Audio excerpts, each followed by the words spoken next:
રાજકોટમાં Virpur railway station ખાતે up down કરતા મુસાફરોએ હોબાળો કર્યો હતો। 1 કલાક કરતા વધુ સમય સુધી ટ્રેન અટકાવી હોબાળો કર્યો। રાજકોટ સોમનાથ ટ્રેન અપડાઉન કરતા મુસાફરોએ અટકાવી હતી। ટ્રેન ક્રોસિંગ અને ટ્રેન સમયસર આવતી ન હોવાને કારણે રોષ જોવા મળ્યો। અપડાઉન કરતા મુસાફરો સમયસર પહોંચી શકતા નથી। ટ્રેનમાં રહેલા કોચમાં પણ ઘટાડો કરાતા ટ્રેનમાં ટ્રાફિક થાય છે। ટ્રેન 2 કલાક સુધી મોડી આવતી હોવાનો પણ મુસાફરોનો દાવો છે। અપડાઉન કરતા મુસાફરોએ રજૂઆત કરવા છતાં કોઈ નિરાકરણ નથી આવતું। વીરપુર પોલીસ તેમજ આરપીએફ પોલીસ ઘટના સ્થળે પહોંચી। નગરથી જેતલસર જંકશન અપડાઉન કરવો કાયમી માટે આ પ્રોબ્લેમ છે। મોડી થઈ જાય, નવી નવી ગાડી તરત ચાલુ થઈ જાય, પણ અમે એટલા ટાઈમ 3 મહિનાથી અરજી કરી, અમારી અરજી સાંભળવામાં આવતી નથી। તો આના માટે અમારે શું કરવાનું? તમારી માંગ શું છે? અમારી માંગ એ જ છે ટાઈમસર ગાડી આલે અને અમને ડબ્બા વધારી દે। 3 મહિનાથી અમને ક્રોસિંગમાં હેરાન કરે છે। એક તો આ ડબ્બા ઘટાડી દીધા છે, અમે ઠેઠ અપડાઉન કરીએ તો એક કલાક અમારે ખોટી થવું પડે। લેડીઝ હોય છે આરે તો એને તકલીફ, અમને કોઈ જવાબ આપતા નથી।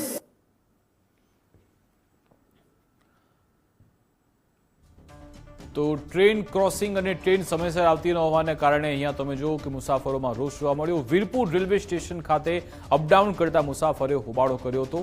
1 કલાક કરતા વધુ સમય સુધી ટ્રેન અટકાવી રાખી હતી, હોબાળો કર્યો હતો અને રેલવે તંત્ર સુધી આ મેસેજ પહોંચે એ માટે જ ટ્રેન અટકાવી રાખવામાં આવી હતી। રાજકોટ સોમનાથ ટ્રેન અપડાઉન કરતા મુસાફરોએ આ ટ્રેન અટકાવી હતી।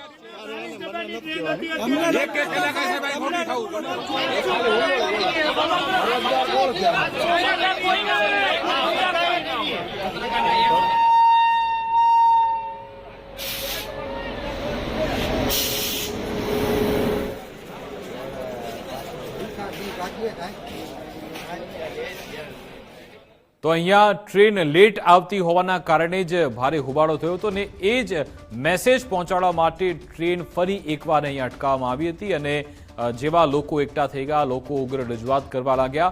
વીરપુર પોલીસ તેમજ આરપીએફ પોલીસ પણ ઘટના સ્થળે અહીંયા હતી અને લોકોને સમજાવવાનો પ્રયત્ન કર્યો હતો, મામલો થાળે પાડવાનો પ્રયત્ન કર્યો। તમે જુઓ કે આખા સ્ટેશન પર મોટી સંખ્યામાં મુસાફરો એકઠા થઈ ગયા હતા।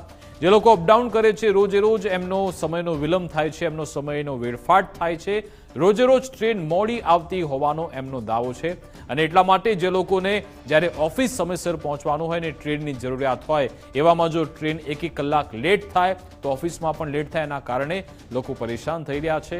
અહીંયા સમયસર ટ્રેન આવે તેવી રજૂઆત કરવામાં આવી।